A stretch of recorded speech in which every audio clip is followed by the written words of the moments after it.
je n'oublierai jamais le moment où nous avons décidé de passer ce week-end à Annecy. Julien avait découvert un Airbnb qui ressemblait à un conte de fées, une maison pittoresque et isolée surplombant le lac. Honnêtement, nous avions tout besoin d'une escapade. Marc et Sophie étaient débordés de travail et moi, eh bien, j'avais désespérément besoin d'une pause dans la monotonie de la vie.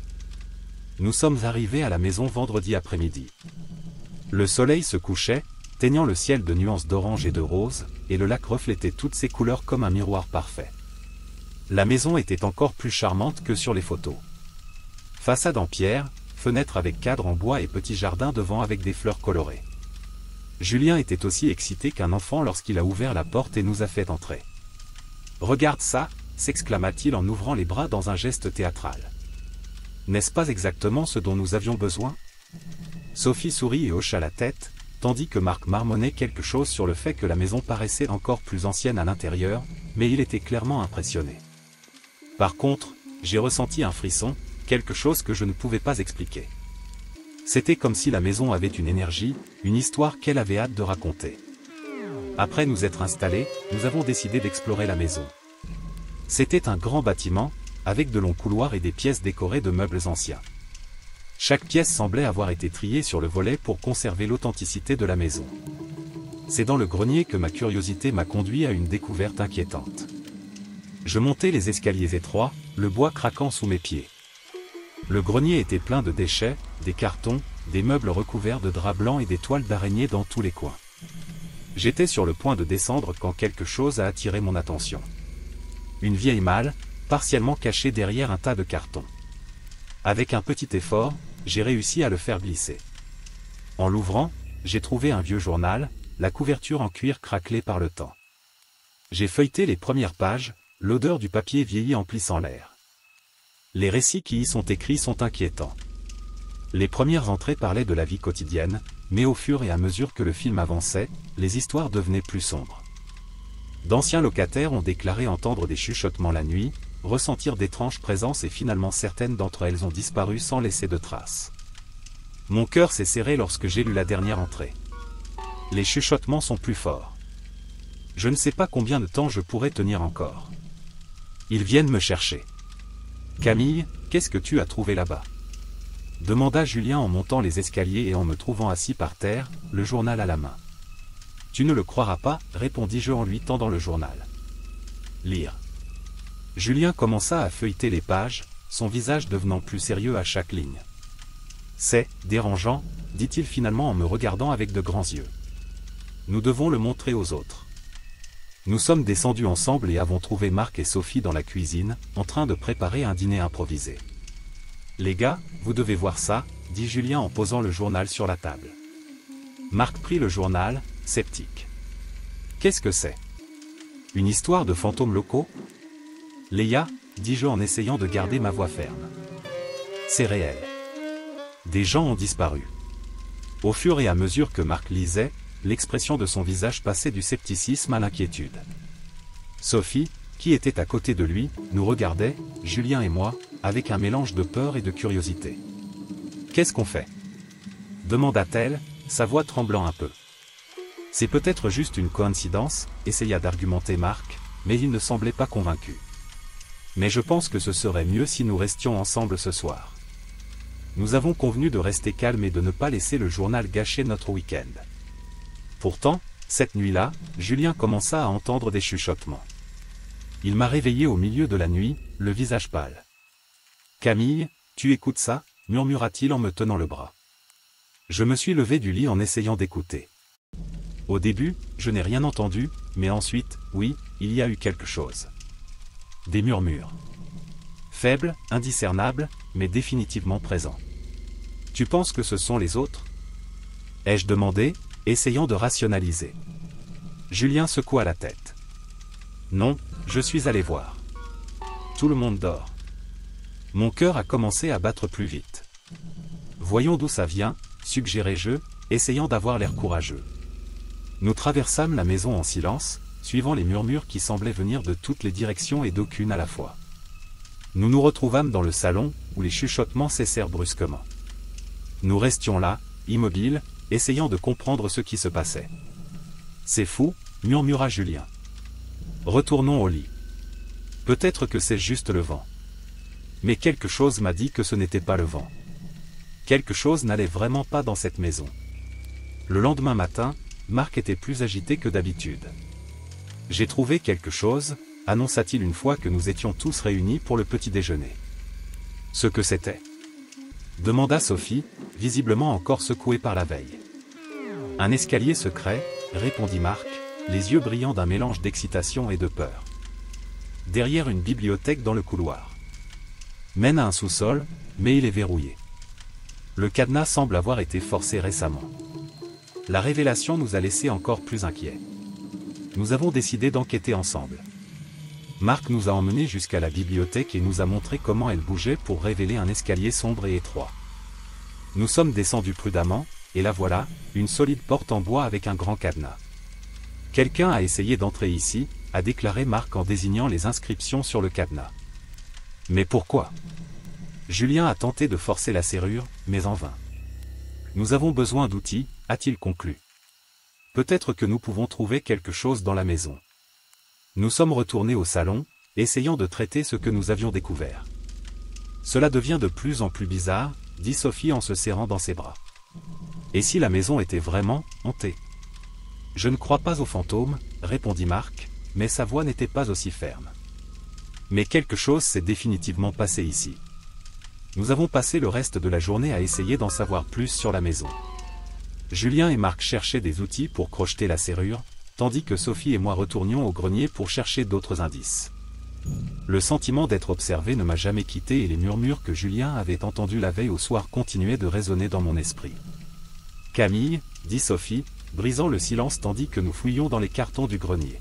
« Et si nous ne parvenons pas à sortir d'ici ? » « Nous y arriverons, » répondis-je, essayant de nous convaincre, elle et moi-même.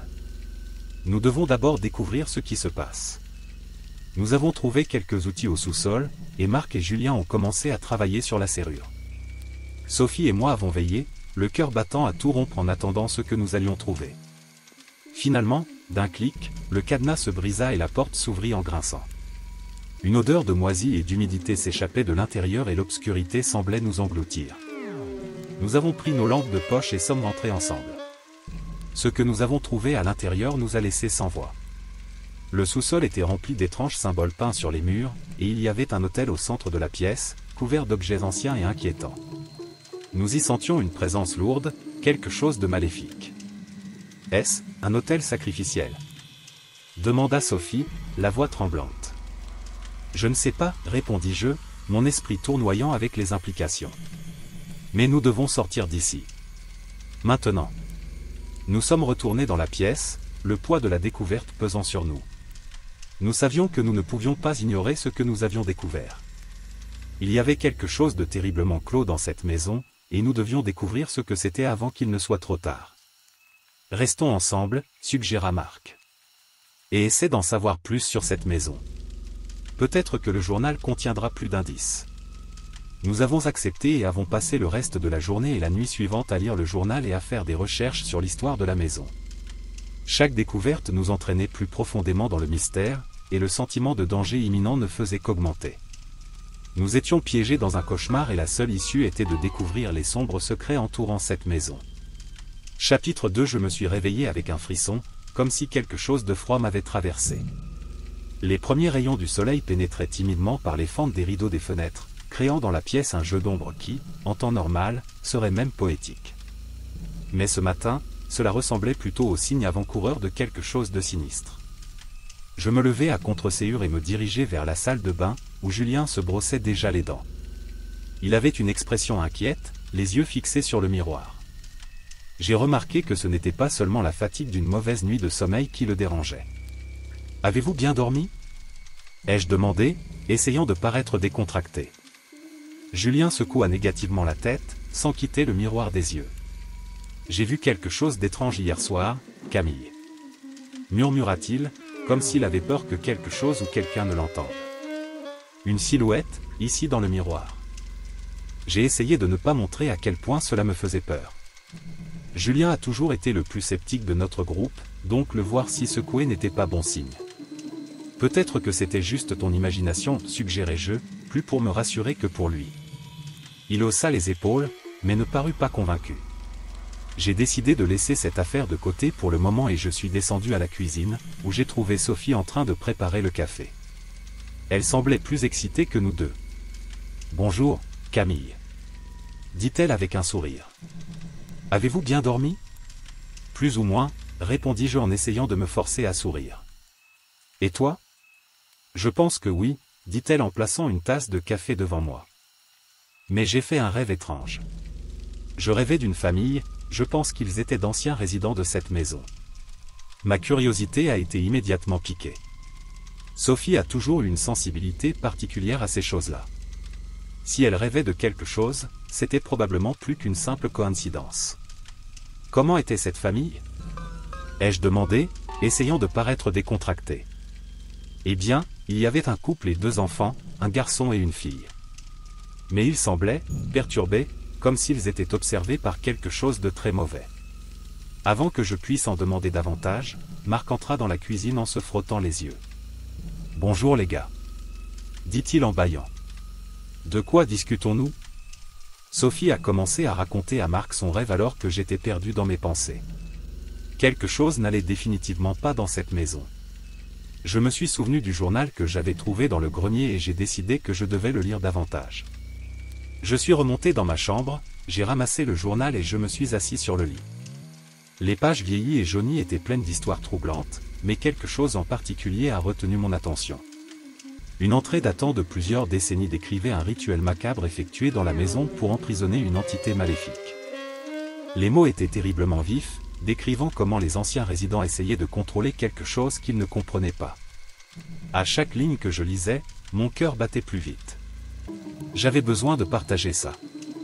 J'ai couru en bas et j'ai montré le journal à tout le monde dans le salon. « Les gars, vous devez voir ça. » dit-il en poussant le journal vers Sophie. Elle a commencé à lire à haute voix et les expressions de chacun se sont transformées en un mélange de peur et d'incrédulité. « Alors c'est ce qui se passe ici ?» a demandé Marc en essayant de rester calme. « Avons-nous affaire à une sorte d'entité maléfique ?» « Il semble que oui, » répondit Sophie en fermant le journal d'un claquement sec. « Et apparemment, nous ne sommes pas les premiers à vivre cela. » Julien, jusque-là resté silencieux, finit par prendre la parole. « Et qu'est-ce qu'on fait maintenant ?» Il m'a regardé, comme s'il s'attendait à ce que j'aie toutes les réponses. « Nous devons en savoir plus, » dis-je, essayant de paraître confiant. « Peut-être qu'il y a quelque chose dans le journal qui nous aidera à comprendre ce qui se passe et comment nous pouvons l'arrêter. » Pendant que nous nous disputions, Sophie se leva et se dirigea vers l'une des chambres. Quelques minutes plus tard, elle revint avec une vieille photo entre les mains. L'image représentait la même famille qu'elle avait décrite dans le rêve, le couple et les 2 enfants. Mais il y avait autre chose sur la photo, une présence sombre, presque imperceptible, qui planait au-dessus d'eux. « C'est la famille de mes rêves, » dit Sophie en montrant la photo à tout le monde. « Et regarde ça. » Elle a montré l'ombre sur la photo et nous nous sommes tous rapprochés pour mieux voir. Un frisson me parcourut le dos. L'entité n'était pas simplement une histoire tirée du journal, elle était là, dans cette image, observant ses habitants. Ça devient de plus en plus bizarre, marmonna Marc en passant une main dans ses cheveux, un geste nerveux qu'il faisait toujours lorsqu'il était inquiet. Nous devons explorer davantage la maison, ai-je suggéré. Il existe peut-être d'autres indices qui peuvent nous aider à comprendre ce qui se passe ici. Julien hocha la tête, et avec un soupir, tout le monde fut d'accord. Nous avons décidé de nous séparer pour couvrir davantage de terrain. Marc et Sophie sont allés au sous-sol, tandis que Julien et moi avons décidé de fouiller à nouveau le grenier. Nous avons grimpé les escaliers étroits et grinçants qui menaient au grenier, chaque marche résonnant comme un présage.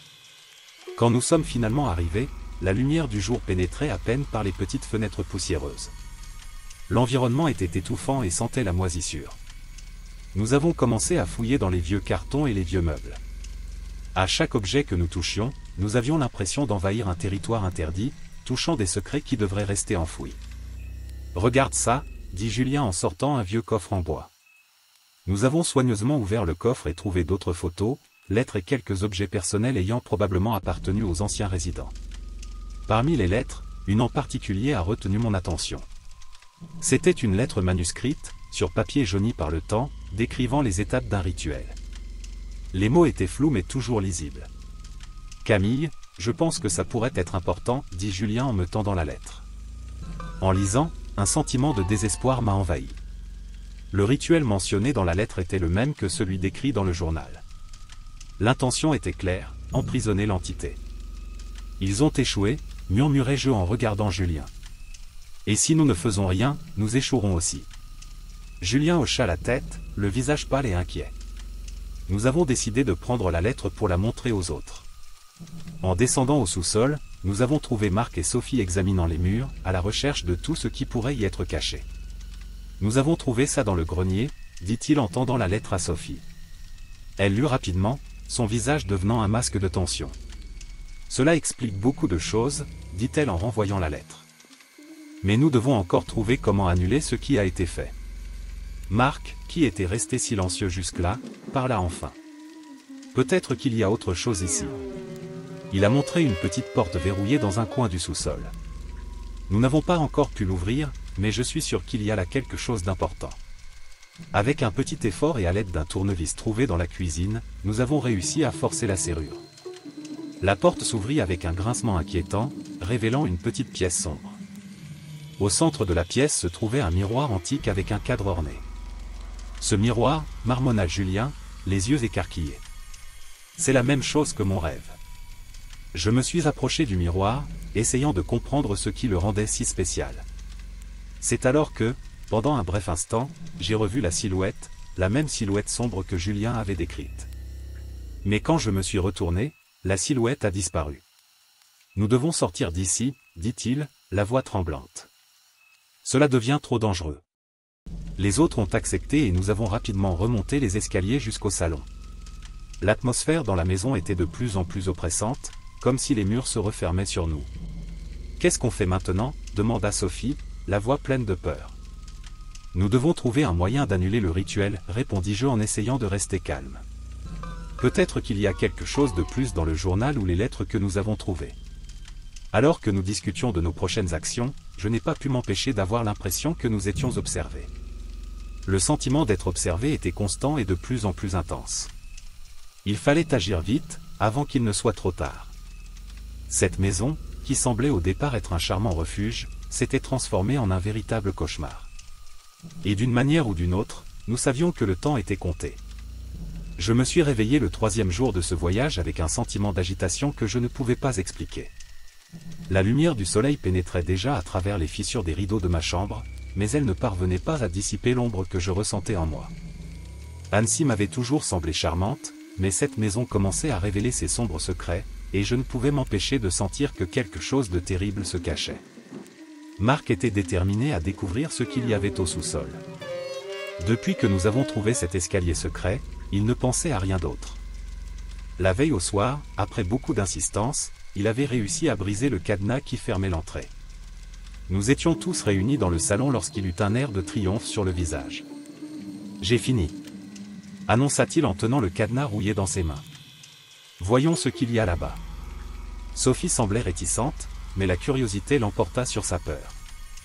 Nous sommes tous descendus ensemble, Marc en tête, tenant une lampe de poche qu'il avait trouvée dans un des placards.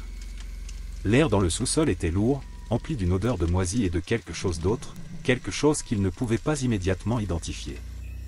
Lorsque la lumière de la lampe de poche a illuminé l'espace, nous avons vu un petit autel au centre de la pièce.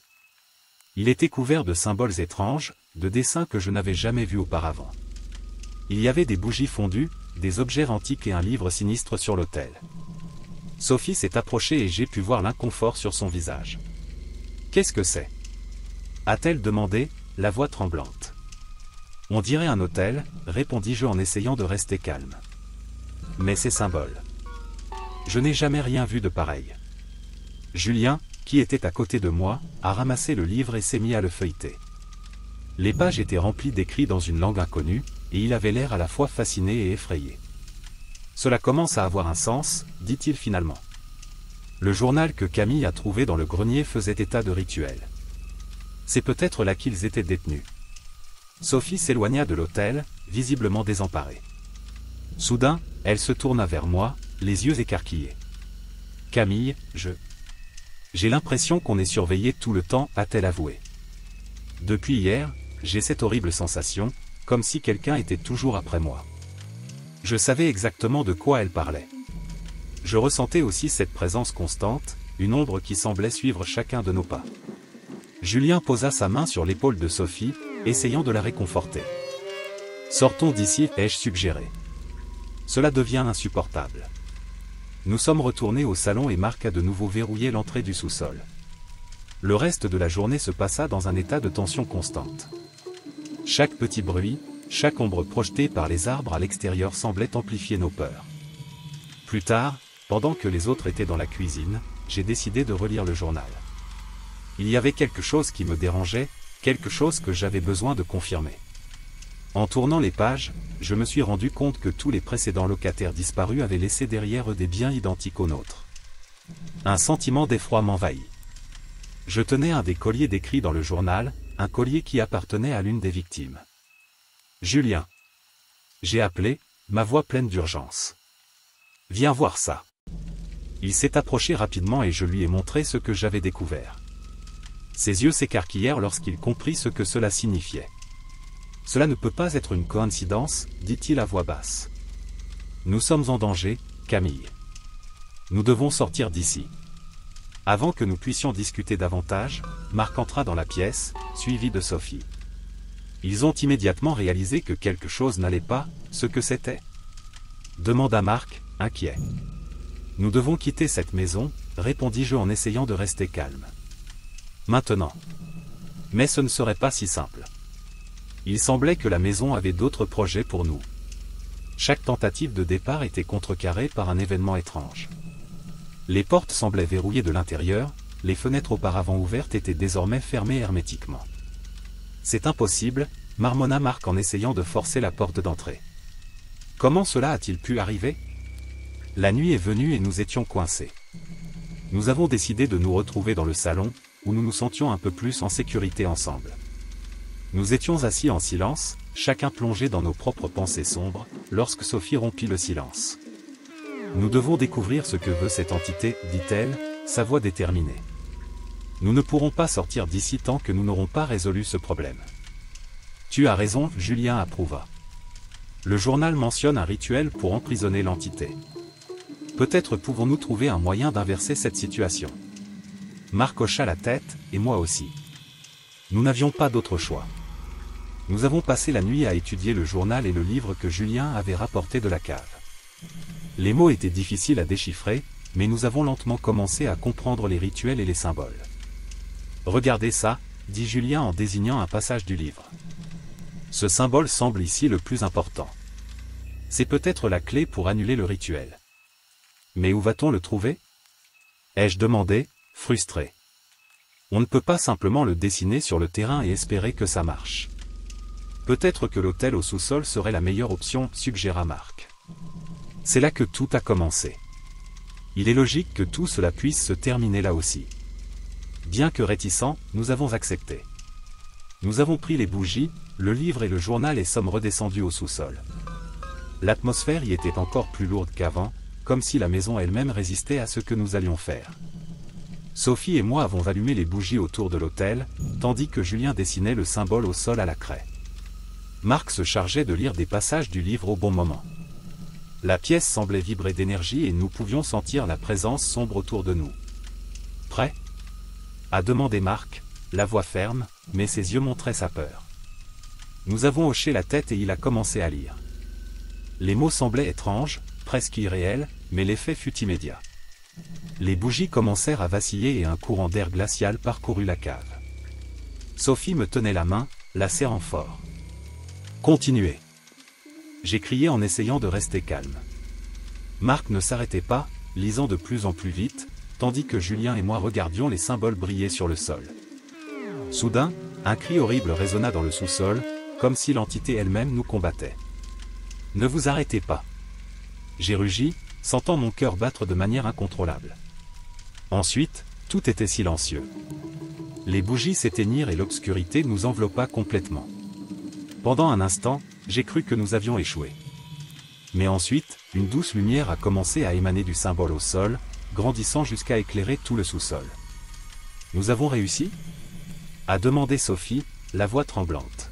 « Avant que nous puissions répondre, la porte de la cave s'ouvrit avec fracas et la lumière du jour pénétra dans l'obscurité. Nous avons couru, sans nous retourner. La maison avait un aspect différent, comme si elle avait été libérée d'une ancienne malédiction. « Sortons d'ici, » dit Julien d'une voix ferme. « Je ne veux pas passer une minute de plus dans cet endroit. » Sans discuter, nous avons pris nos affaires et sommes partis. Le sentiment de soulagement était palpable, mais nous savions aussi que cette expérience nous marquerait à jamais. Annecy était toujours charmante, mais cette maison resterait dans les mémoires comme l'endroit où nous avons affronté nos plus grandes peurs et où nous avons survécu. En nous éloignant, j'ai jeté un dernier coup d'œil à cette maison. Les fenêtres semblaient nous observer, mais cette fois, j'ai senti l'ombre disparaître. Nous étions libres et c'était tout ce qui comptait. Ce matin-là, l'ambiance à Annecy était encore plus chargée que d'habitude. Je me suis réveillé avec une sensation étrange, comme si quelque chose de terrible était sur le point de se produire. Julien était pâle et agité, son expression pleine de panique. Il avait passé la nuit éveillé, dérangé par les murmures incessants qui semblaient émaner des murs et du sol. Pour tenter de trouver un peu de paix, il se rendit aux toilettes, où l'inattendu se produisit. « Camille, je dois te montrer quelque chose, » dit-il d'une voix tremblante. J'ai suivi Julien dans la salle de bain, où il m'a montré le miroir brisé. Des éclats de verre jonchaient le sol, reflétant des fragments de la lumière du matin. J'ai brisé le miroir. C'était une impulsion, comme si quelque chose en moi m'obligeait à le faire, a-t-il avoué, les yeux écarquillés de peur. Je me suis approché du miroir brisé et j'ai remarqué quelque chose d'inhabituel sur le mur derrière lui. Il y avait un compartiment secret, une petite cavité cachée, contenant de vieilles lettres poussiéreuses. J'ai ramassé une des lettres et le papier jauni s'est effondré au toucher. « Julien, regarde ça », murmurai-je en ouvrant l'une des lettres. Elle a décrit les rituels d'exorcisme avec des détails troublants, avec des illustrations de symboles étranges et des mots latins. Pendant que nous lisions les lettres, Marc et Sophie exploraient le sous-sol. La veille au soir, Marc avait cassé la serrure et découvert un sinistre hôtel. Désormais, ils étaient déterminés à en découvrir davantage sur les mystères entourant cette maison maudite.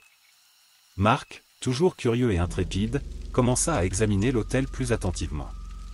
Sophie était à ses côtés, ressentant la présence oppressante qui semblait émaner de cet endroit. « Marc, regarde ici », s'est exclamée Sophie en désignant un mur à côté de l'hôtel.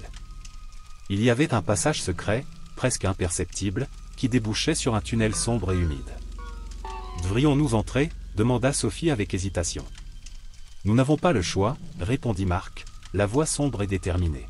« Nous devons découvrir ce qui se passe ici. » Pendant ce temps, je continuais à lire le vieux journal que j'avais trouvé dans le grenier. Les entrées finales ont été les plus troublantes. L'auteur a décrit son combat contre l'entité maléfique qui habitait la maison. Il parlait d'une possession progressive, d'une force invisible qui s'emparait de son corps et de son esprit jusqu'à ce qu'il ne puisse plus résister.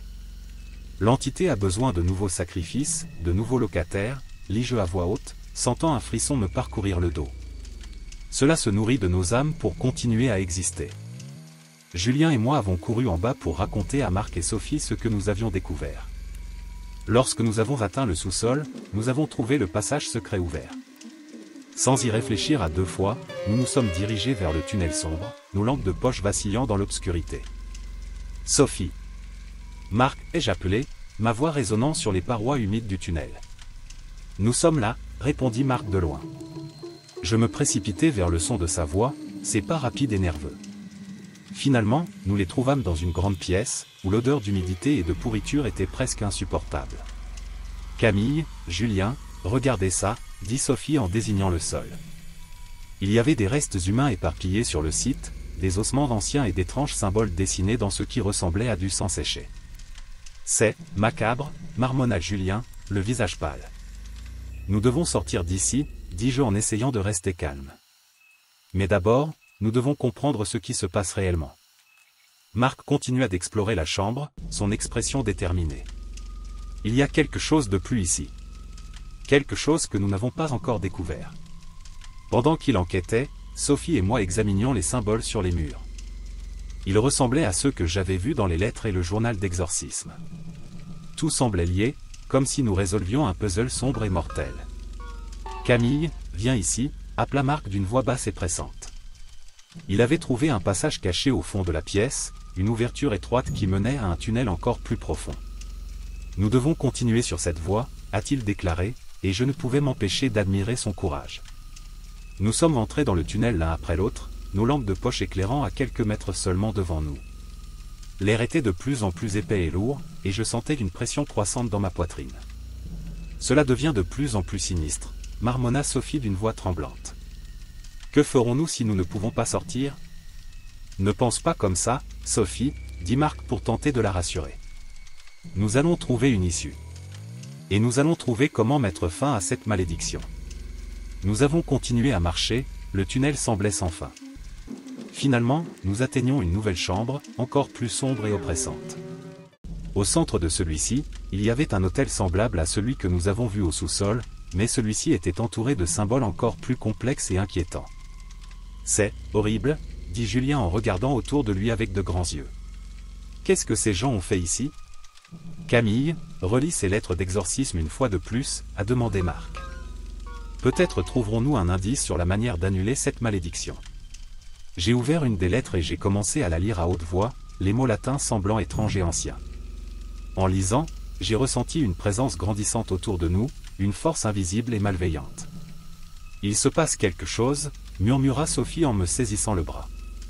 Soudain, une silhouette sombre commença à se matérialiser devant nous. C'était l'entité, une forme nébuleuse et indistincte qui dégageait une aura de pur mal.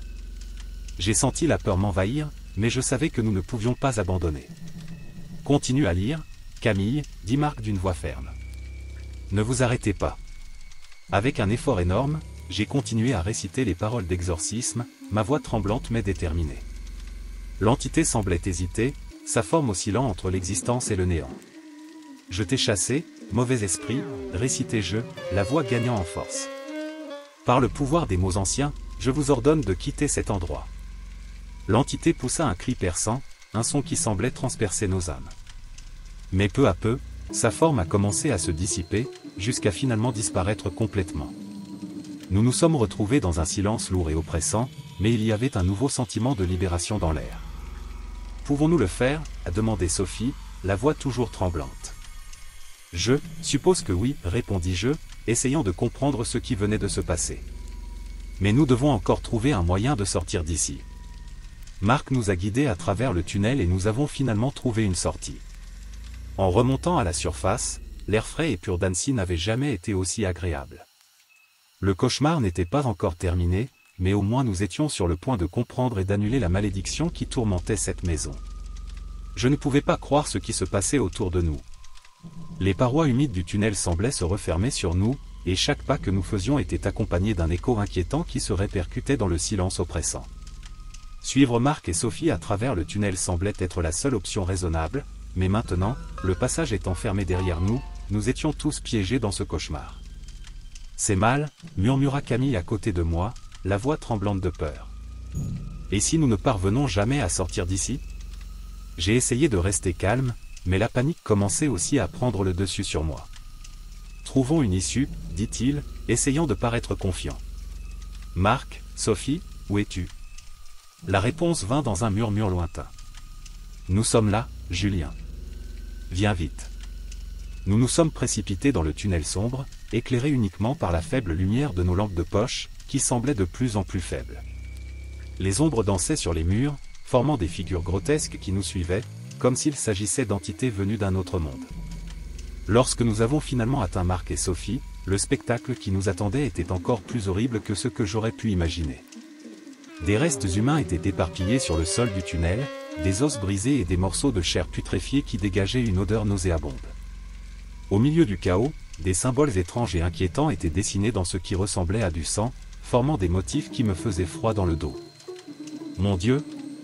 murmura Camille en se couvrant la bouche de sa main pour ne pas vomir. « Qu'est-ce que c'est ?»« Je ne sais pas, » répondit Marc, la voix pleine d'horreur.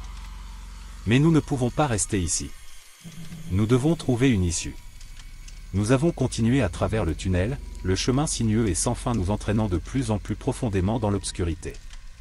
À chaque pas, nous avions l'impression que les yeux invisibles de quelque chose de mal nous observaient, attendant le bon moment pour nous attaquer. L'air était épais, presque irrespirable, et la tension entre nous était palpable. Finalement, Marc s'est arrêté brusquement, nous désignant une ouverture devant nous. Là. Cela ressemble à une issue. Nous nous sommes précipités vers l'ouverture, un espoir renouvelé nous donnant la force de continuer. Lorsque nous sommes sortis du tunnel, ce que nous avons vu nous a laissé sans voix. Nous étions dans un vieux cimetière, des tombes anciennes et altérées éparpillées partout. La pleine lune illuminait les lieux, projetant une lueur fantomatique sur les pierres tombales. « Regardez » dit Sophie en désignant une rangée de tombes. « Les noms ?» Nous nous sommes approchés avec précaution et mon cœur s'est presque arrêté lorsque j'ai lu les noms sur les pierres tombales. C'étaient les noms des anciens locataires qui ont mystérieusement disparu, tous enterrés dans ce lieu macabre. « Cela ne peut pas être réel » murmura Camille, la voix remplie d'incrédulité. « Nous rêvons. C'est un cauchemar. » Mais je savais que ce n'était pas un rêve. Tout autour de nous était bien réel et le sentiment de danger imminent était indéniable. Nous devions sortir de là avant que quelque chose de pire n'arrive. Nous devons rentrer à la maison, dit-il en essayant de garder une voix ferme. Peut-être qu'il y a quelque chose là-dedans qui peut nous aider à comprendre ce qui se passe.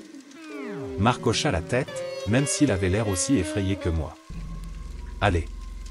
Nous ne pouvons pas rester ici. Nous sommes retournés dans le tunnel, l'obscurité nous engloutissant une fois de plus. Chaque pas était une épreuve de courage et le sentiment d'être observé s'intensifiait à chaque seconde.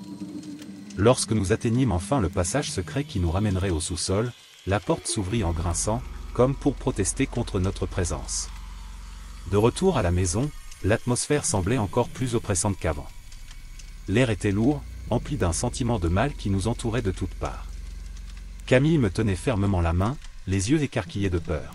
« Nous devons découvrir ce qui se passe ici, » dit-elle, la voix tremblante. « Nous ne pouvons pas laisser cette entité nous détruire. »« Je suis d'accord, » répondis-je. « Mais comment allons-nous faire cela? Nous ne savons rien de cette entité ni de ce qu'elle veut. » « Peut-être que le journal contiendra plus de réponses, » suggéra Sophie.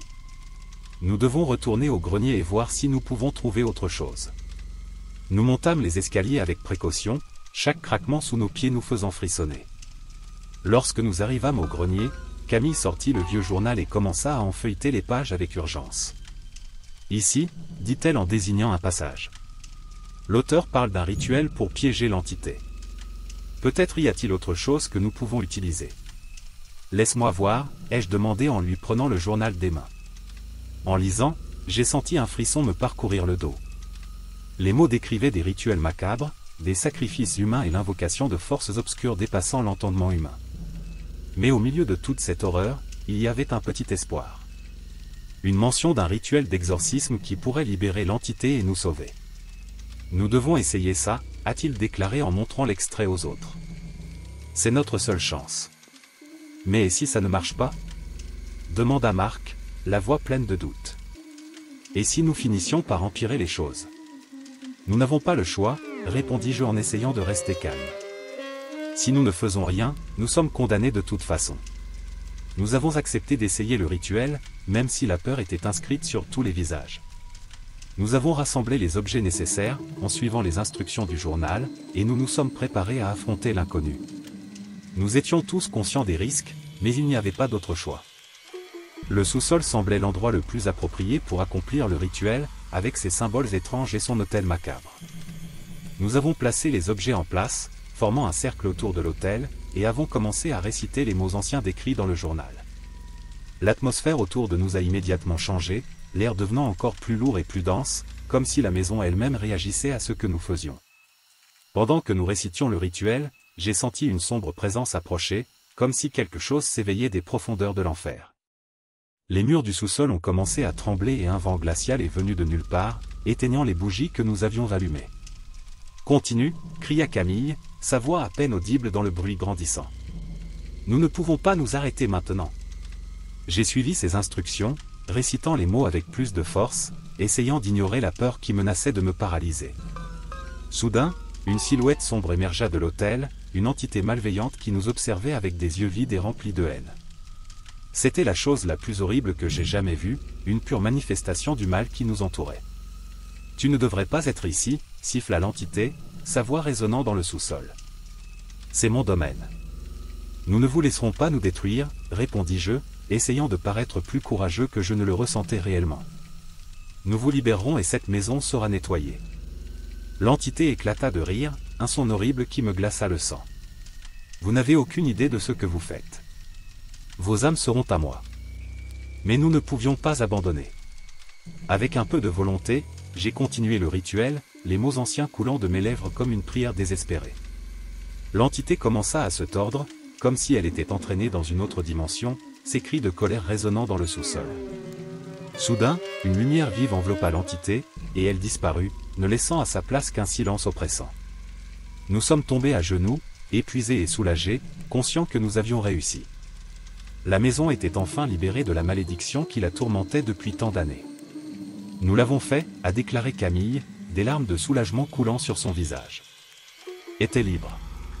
Oui, répondis-je, sentant un énorme poids s'envoler de mes épaules. Sortons d'ici. Nous avons monté les escaliers, laissant le sous-sol derrière nous, et avons respiré l'air frais de la nuit avec un sentiment renouvelé de liberté. La maison semblait différente maintenant, plus claire, comme si une sombre présence avait enfin été chassée. Sortons d'ici, dit Marc d'une voix pleine de détermination. Je ne veux plus jamais retourner dans cet endroit. Nous avons accepté, prêts à laisser ce cauchemar derrière nous. En nous éloignant de la maison, j'avais l'impression que nous n'avions pas seulement survécu, mais que nous avions conquis quelque chose de bien plus grand que nous-mêmes. Et ensemble, nous savions que nous n'oublierions jamais ce week-end à Annecy, où nous avons affronté nos pires craintes et en sommes sortis victorieux. Le cimetière était recouvert d'un fin brouillard, rendant l'atmosphère encore plus oppressante. La pleine lune illumina la zone d'une lumière argentée, créant de longues ombres déformées. Sophie fut la première à remarquer quelque chose d'étrange dans les tombes. Ses yeux s'écarquillèrent lorsqu'il réalisa qu'il y avait un espace vide, comme s'ils attendaient de nouveaux occupants. « Camille, regarde ça !» s'est exclamée Sophie, la voix tremblante de peur. « Ces tombes nous attendent. » Je m'approchai lentement, mon cœur battant dans ma poitrine. J'ai regardé l'espace vide et j'ai ressenti un frisson dans le dos. C'était comme si la mort nous entourait, attendant de nous prendre.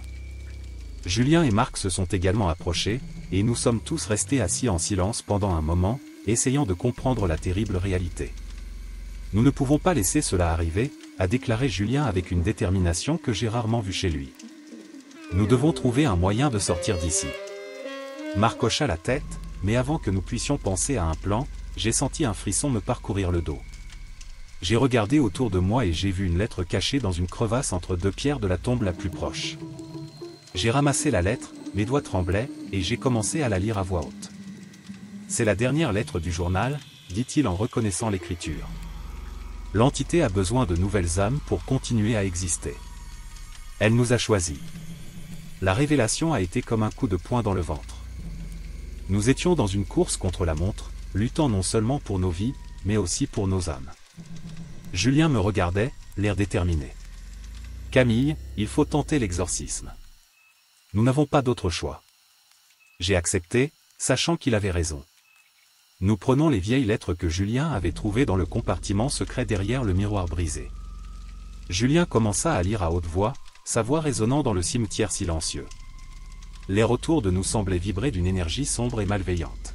« Mauvais esprit, je t'ordonne, au nom de toutes les forces saintes, de révéler ta présence et de te retirer à ta place, » récita Julien d'une voix ferme. Soudain, un vent violent s'est mis à souffler, faisant osciller violemment les arbres autour du cimetière. Une silhouette sombre commença à se former devant nous, prenant la forme d'un homme. Son visage était déformé par une expression de douleur et de désespoir.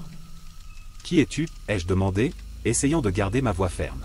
« Je suis Georges, répondit le personnage, sa voix étant un murmure fantomatique. J'ai été sacrifié dans cette maison il y a de nombreuses années. Mon âme était piégée ici, obligée de chercher de nouvelles victimes pour continuer à exister. Georges, nous voulons t'aider à reposer en paix, dit Julien, la voix pleine de compassion. Mais vous devez nous libérer. Dites-nous quoi faire. La silhouette de Georges sembla hésiter un instant, comme s'il combattait l'entité qui le contrôlait. Finalement, il reprit la parole. Lisez les derniers mots du rituel. Ils libéreront mon âme et briseront la malédiction. Julien ramassa la dernière lettre et se mit à lire, sa voix résonnant dans le cimetière. la silhouette de Georges commença à briller d'une lumière intense, et le vent autour de nous devenait encore plus fort.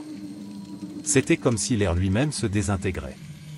Au nom de tout ce qui est saint, je vous libère. Que votre âme trouve la paix et que la malédiction soit annulée. À ces mots, la silhouette de Georges commença à se dissiper, et la lumière autour de lui s'intensifia jusqu'à ce qu'il faille fermer les yeux. Lorsque la lumière disparut enfin, le cimetière redevint silencieux.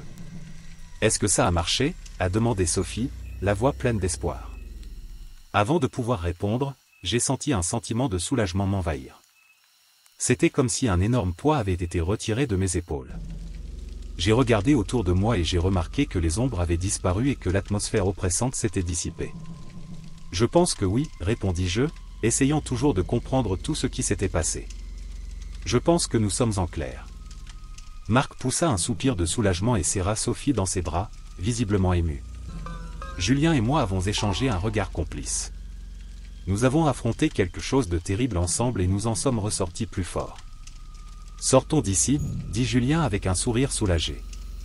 Je pense que nous avons eu assez d'aventures pour un week-end. Nous avons accepté et avons commencé à retourner à la maison. Le chemin à travers le tunnel semblait désormais moins menaçant, comme si les ténèbres avaient perdu leur emprise sur nous. Lorsque nous sommes finalement sortis du tunnel et sommes entrés dans le sous-sol, la maison était étrangement calme. Il faut qu'on récupère nos affaires et qu'on parte d'ici le plus vite possible, dit Marc, encore un peu nerveux. Nous avons monté les escaliers et avons commencé à rassembler nos affaires, ressentant toujours l'adrénaline de ce qui venait de se passer.